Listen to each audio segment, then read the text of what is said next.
खबरन जो सिलसिलो जारी है। खबर शामिल कंदासीं आवाज़ सिंध न्यूज़ चैनल के रिपोर्टर मौजूद जिला रिपोर्टर ॼाण शोर मोहम्मद सफ़र एम सेवाणी सेवण शहर के चौथंबे के इलाके में 21 रजबुल मुर्जिब रात के मौके ते हर साल जियां हिन साल भी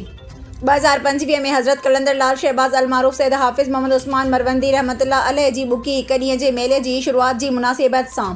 सॼंदड़ सेवाणन ऐं फुकरा के मेले की शुरुआती तकरीबन में खुशी मल्हाइण जो एक तसलसल हर साल जियां हिन साल 2025 में भी तख्तगाह हज़रत लाल शहबाज कलंदर रहमतुल्लाह अलैह ते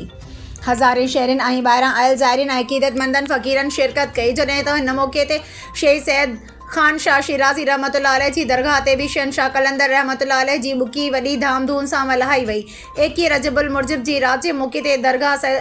शहीद सैयद खान शाह शिराज़ी रहमतुल्लाह अलैह जी दरगाह के रंग बरंगी झालरन सां सिंगारियो वियो हो। जॾहिं त दरगाह ते हज़ारनि जी तादाद में ज़ाइरीन अक़ीदतमंदन ऐं फुकरा दरगाह की हाज़िरी भरी दुआऊं घुरंदा रहा ऐं दरगाह ते लंगर न्याज़ पिण जारी रहियो। जॾहिं त 21 रजबुल मुर्जिब जे रात ते चौथंबी ऐं शेख खान शाह शिराज़ी रहमतुल्लाह अलैह जी दरगाह ते ही रात मल्हाई वेंदी आहे।